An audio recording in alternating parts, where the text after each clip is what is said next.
देखिए, ये संयोग है कि आज देश की दो प्रमुख पार्टी की महत्वपूर्ण बैठक चल रही है।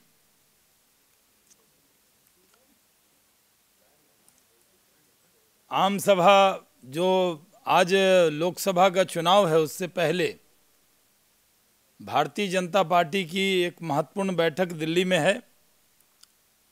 यहाँ भारतीय जनता पार्टी की बैठक में उत्साह है और वहीं कांग्रेस का जो अधिवेशन है उसमें निराशा का वातावरण है। एक तरफ भारतीय जनता पार्टी की बैठक में उम्मीद की किरण के तौर पर नरेंद्र मोदी जी दिख रहे हैं और कांग्रेस के अधिवेशन में अंधकार छाया हुआ है।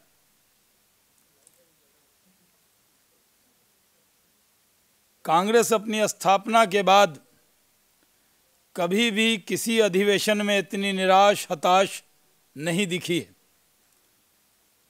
उनकी नेता सोनिया जी का भाषण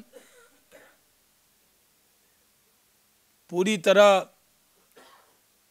जो भारतीय जनता पार्टी के लिए जिस तरह के शब्दों का उपयोग कांग्रेस के नेता करते रहे हैं, उसका ही उपयोग उन्होंने किया है। जबकि खुद सांप्रदायिक राजनीति करने वाली कांग्रेस को पूरी दुनिया सांप्रदायिक दिखती है।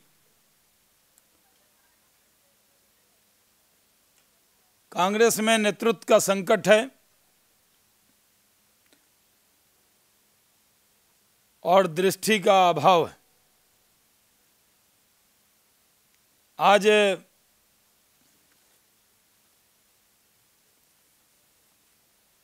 भारतीय जनता पार्टी की बैठक में कल के लिए दो प्रस्ताव पर आज हमारे यहाँ पूरी तैयारी हुई है, जिसमें जो राजनीतिक प्रस्ताव कल के अधिवेशन में भारतीय जनता पार्टी की तरफ से रखा जाना है, कल रखा जाना है, उसके लिए आज एक राजनीतिक प्रस्ताव और आर्थिक प्रस्ताव जिसको माननीय सुषमा जी और अरुण जी ने रखना है, उसके लिए आज कार्य समिति ने उस पर विचार विमर्श किया है। और देश की जो आज की हालत है राजनीतिक और आर्थिक, उस पर विस्तार से चर्चा हुई है। बैठक पूरे उत्साह से चल रही है, जिम्मेदारी का एहसास है। आने वाली जिम्मेदारी उत्साह के साथ है, उस जिम्मेदारी को, दायित्व को कैसे संभालना है, इसकी पूरी तैयारी भारतीय जनता पार्टी कर रही। लेकिन जिस तरह से राहुल गांधी जी, पहले तो ये कहा जाता था कि उनको नेतृत्व दिया जाएगा, फिर कहा गया कि पोल कमेटी के वो चेयरमैन होंगे, और कांग्रेस इस पूरे चुनाव में रिंग में बिना कैप्टन के उतरना चाहती। पहले वो हमसे सवाल पूछते थे कि आपका कप्तान कौन है, और जब हमने कप्तान बता दिया तो रिंग में अपने कप्तान को भेजने के लिए कांग्रेस तैयार नहीं। और एक तरफ राहुल जी भारतीय जनता पार्टी के नेताओं पर इतिहास का ज्ञान न होने का इल्ज़ाम लगाते हैं, और दूसरी तरफ कांग्रेस आई को ही आज़ादी की पार्टी बता देते। उनको ये याद रखना चाहिए कि ये ह्यूम की स्थापित की गई कांग्रेस वो कांग्रेस नहीं है जो आज़ादी की लड़ाई में बढ़ चढ़ के हिस्सा ले रही थी, बल्कि आज वो कांग्रेस है जो भ्रष्टाचार में डूबी हुई। उन्होंने जितनी भी उपलब्धियां हैं 10 साल की वो गिना दी, लेकिन भ्रष्टाचार में जो इस देश को नुकसान हुआ है उस पर वो खामोश रहे। सिलेंडर से जो परेशानी हुई है, कम सिलेंडर से सक्षम रहते हुए वो पूरा सिलेंडर तब नहीं दिला सके। अब जब चुनाव नज़दीक है तो वो 3 सिलेंडर और प्रधानमंत्री जी से मांग रहे हैं। अगर वो सिलेंडर पहले ही दे देते तो उनकी 3-3 सरकार नहीं जाती। आज देश के लोग पूरी तरह से देख रहे हैं, क्योंकि कांग्रेस में जिस तरह का माहौल आज निराशा का वातावरण के साथ जो माहौल शुरू हुआ है और लड़ाई के परिणाम से पहले ही कांग्रेस हार स्वीकार कर रही, हम हारें या जीतें, इस तरह की भाषा का उपयोग कांग्रेस के अधिवेशन में हो रहा है। कोई भी पार्टी जब चुनाव की तैयारी करती है तो हार जैसा अशुभ वर्ड शब्द का उपयोग कम किया जाता है, बल्कि जीत की कामना लोगों के मन में पैदा की जाती है। लेकिन कांग्रेस ने जीत से पहले हार बोल रही है वो पार्टी, और अभी से जैसे उनको रिजल्ट मालूम है, वो अपने कार्यकर्ताओं को उत्साह दिलाने के लिए कह रहे हैं कि कार्यकर्ता लड़ेगा। तो पहले कौन लड़ता था? हर पार्टी अपने कार्यकर्ताओं के दम पर ही चुनाव लड़ती, लेकिन अब वो उनको कार्यकर्ता की याद आ रही है। लेकिन भारतीय जनता पार्टी पूरे उत्साह के साथ, अभी हमने कल पदाधिकारी बैठक की, आज राष्ट्रीय कार्य समिति की बैठक हुई है, कल हम नेशनल काउंसिल की बैठक में जाएंगे और आत्मविश्वास से लबरेज होकर हम राष्ट्रीय परिषद की बैठक में जाएंगे। उस प्रण के साथ जाएंगे कि 2014 में नरेंद्र मोदी जी के नेतृत्व में भारतीय जनता पार्टी सरकार बनाएगी, और आज की बैठक में पूरी तरह से वो उत्साह दिख रहा है और उस उत्साह के साथ हम लोग चुनाव में जा रहे हैं। सैयदना साहब ने, जिनके डांडी मार्च में महात्मा गांधी जी उनके यहाँ रुके थे और उन्होंने उस घर को गुजरात सरकार को दे दिया है, भारतीय जनता पार्टी उनका साधुवाद करती है। बहुत बहुत धन्यवाद।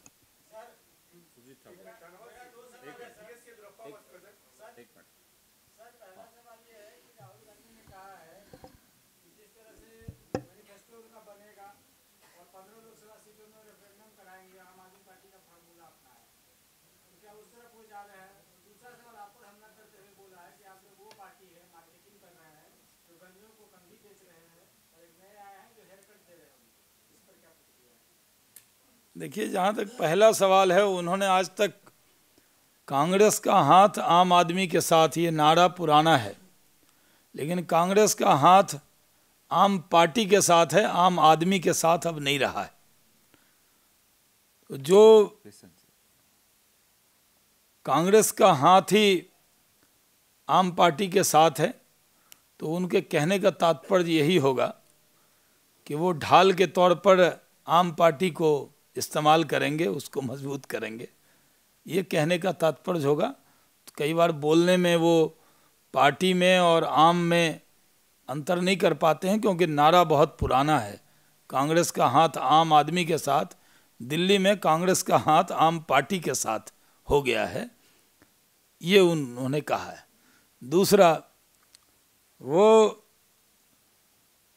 अगर ये मानते हैं कि मार्केटिंग भारतीय जनता पार्टी के ऊपर कटाक्ष करते हैं, उनको मालूम नहीं है कि उनकी सरकार 10 साल से है। वो चाहते तो अपनी सरकार की भूरी भूरी प्रशंसा कर सकते थे, करवा सकते थे, लेकिन भ्रष्टाचार पर राहुल जी गौन हो जाते हैं और जानबूझकर विषय सांप्रदायिकता और मार्केटिंग को ले आते हैं। लेकिन भ्रष्टाचार पर उनका गौन रहना, ये देश उनसे सवाल पूछना चाहता है कि आखिर भ्रष्टाचार पर वो गौन क्यों है। मिस्टर राजीव,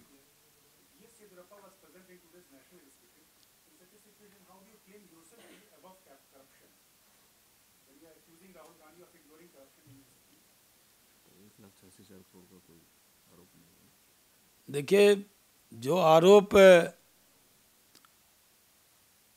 के दलदल में फंसी हुई कांग्रेस, पूरी कैबिनेट भ्रष्टाचार में शराबोर, वो तो वहाँ अधिवेशन कर रहे हैं और यहाँ पर हमारे जो कार्यकर्ता हैं वो पूरी तरह, कुछ मामले अदालत में हैं और कई मामलों में वो बरी हुए हैं, इल्ज़ाम झूठे साबित हुए हैं और उसका वो मुकाबला कर रहे हैं।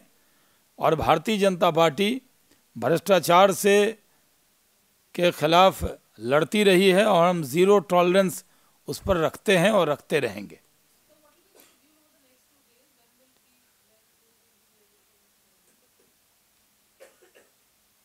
शेड्यूल तो कल से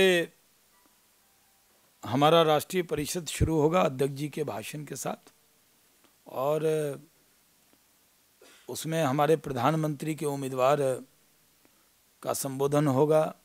हमारे दोनों विपक्ष के नेता 2 प्रस्ताव रखेंगे, माननीय आडवाणी जी का आशीर्वाद प्राप्त होगा और कार्यकर्ता मिशन 272 का लक्ष्य लेकर अपने अपने बूथ की तरफ दिल्ली से कूच करेंगे।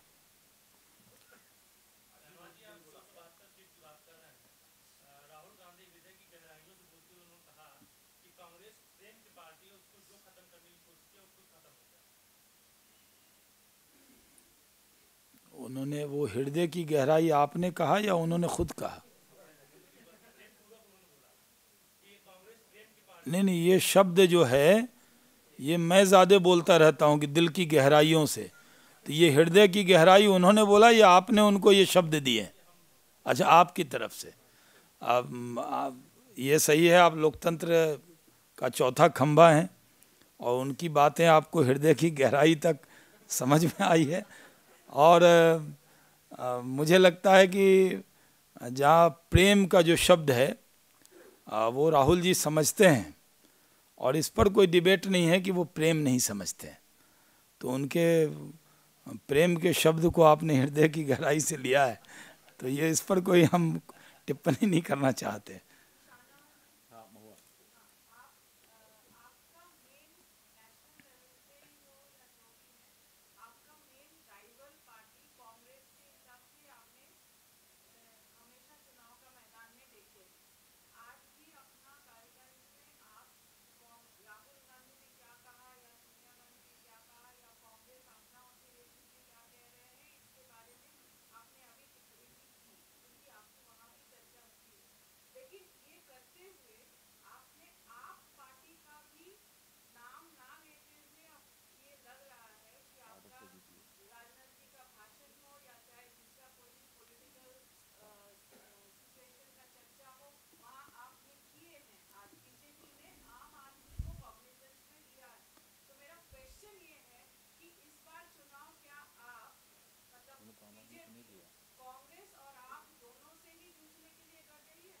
नहीं, कांग्रेस और उनकी एलआई की बात आप कर रहे हैं। जो कांग्रेस के कई एलाइज हैं जिसमें एनसीपी है, एसपी है, बीएसपी है, दिल्ली में जो आम पार्टी है जिसके साथ उनका समझौता है और सपोर्ट कर रहे हैं, बिहार में लालू जी हैं और कई राज्य में, तमिलनाडु में डीएमके है। तो हम जब कांग्रेस की बात करते हैं तो उसमें ही आपके सवालों का जवाब देते हुए उनके सब एलाइज से हम सतर्क हैं और कांग्रेस और उसके एलाइज से मजबूती से लड़ना है और कांग्रेस की किसी चाल में देश की जनता को फंसने नहीं देना है। कांग्रेस के किसी ढाल को सामने नहीं आने देना है। कांग्रेस से भी लड़ना है, उनके ढाल से भी लड़ना है, उनके खड़े हुए किए गए कंधों से भी लड़ना है और मिशन 272 हासिल करना है और नरेंद्र मोदी जी के नेतृत्व में सरकार बनानी है। इसलिए जब हम कांग्रेस के खिलाफ बोलते हैं तो उनके सहयोगी दल के खिलाफ भी हम बोलते हैं।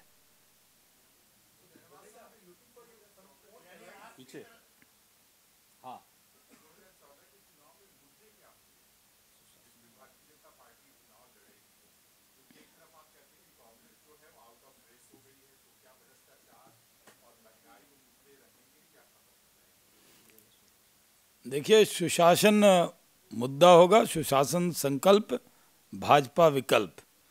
और जब हम सुशासन की बात करते हैं तो उसमें वो सारे मुद्दे आ जाते हैं। ये सही है कि कांग्रेस का नाम लेना और भ्रष्टाचार पर अलग से बात करने में वो कोई ज़्यादा अंतर करना नहीं पड़ता है। जैसे कांग्रेस का नाम लेते हैं वो सारे स्कैम एक तरफ से लोगों के ध्यान में आ जाते हैं, लोग संज्ञान ले लेते हैं, कॉग्निजेंस ले लेते हैं। और इसलिए हम ये इस चुनाव में जो हमारे मुद्दे हैं जो हमने बनाए उसी मुद्दे पर हम जनता के बीच में जाएंगे।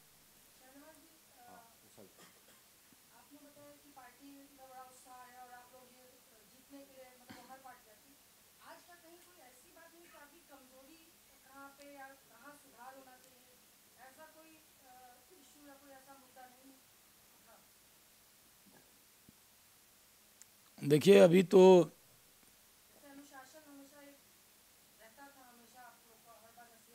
इस बार तो इलेक्शन मोड में हम चले गए हैं, हर कदम जीत की तरफ बढ़ रहे हैं। पूरा नेतृत्व कदम से कदम मिलाकर मिशन 272 की तरफ बढ़ रहा है। और पिछले दिनों से खुदा का शुक्र है कि भारतीय जनता पार्टी में यह अनुशासन वाला शब्द हमें इम्प्लीमेंट करने की कोई ज़रूरत नहीं पड़ रही है। हम अनुशासित हैं और अनुशासित होकर देश की सेवा के लिए तैयार हैं।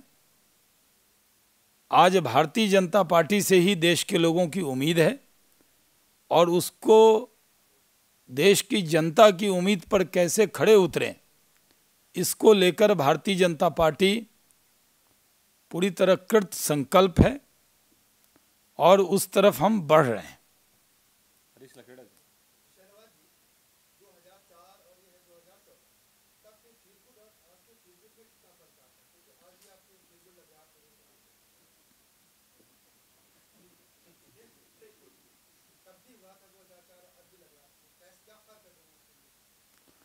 देखिए 2004 में हम सरकार में थे, 10 साल से हम सरकार से बाहर हैं, सड़क पर जनता के लिए संघर्ष कर रहे हैं और जनता के लिए एक अच्छी सरकार देश को देना चाहते हैं।